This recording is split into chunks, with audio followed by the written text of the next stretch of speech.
我哋嘅創辦人阿亨德牧師係一位挪威嘅宣教士。一開始嘅時候係進入咗中國內地去傳福音。大概1922年左右咧，佢就發現可以喺中國內地開一個叫景峰山嘅道場，一個地方可以歡迎佛教徒、歡迎道教徒。咁但係亦都係嗰個時代，亦都係一個戰亂嘅時代。1929年嗰個階段左右咧，佢被逼要嚟到香港。景峰山亦都係破壞咗。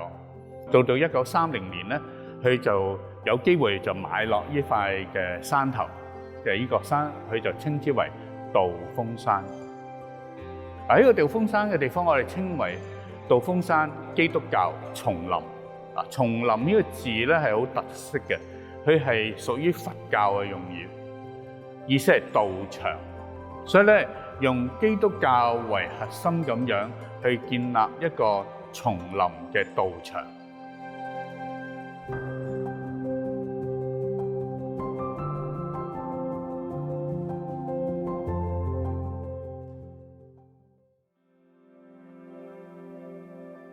佢當時就邀請咗丹麥嘅建築師艾術華嚟幫佢設計呢個道風山嘅地方。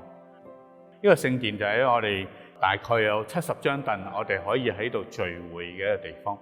呢個聖殿係一個八角形，即係呢一個方位去到嘅係一座山或者一個咧重要嘅地方。聖殿有一個地下室嘅。蓮花洞就係稱為就係呢個地下室啦。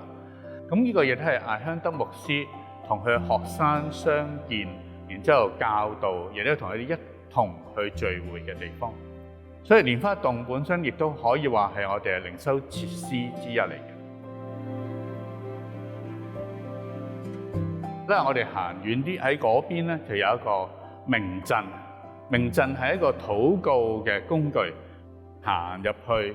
然之後進入一個咧禱告、靈修、安靜，然之後進到呢個鎮嘅中央，與神相遇。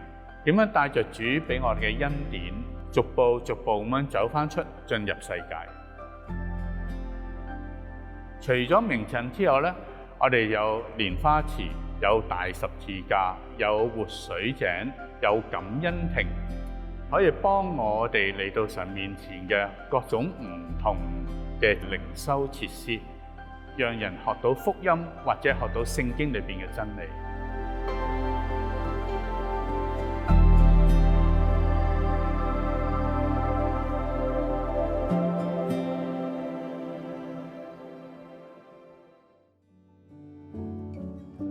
當初阿亨德牧師嚟到呢個地方，好希望咧能夠向中國人傳福音，佢亦都希望咧透過種種嘅特色嚟到表達基督教同中國文化係彼此有好多交流嘅部分。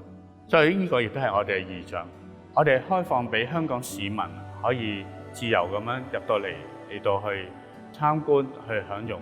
我哋希望咧帶嚟俾佢有一個平安、喜悅、係平靜嘅一個心靈體會。所以一方面係一個福音嘅地方，但係亦都係一個以文化同人哋去互相交流嘅地方。咁我哋有一句話咧，叫與神相遇道風山。咁盼望咧，每一個嚟到呢個靈修山嘅地方，佢係經歷到神嘅。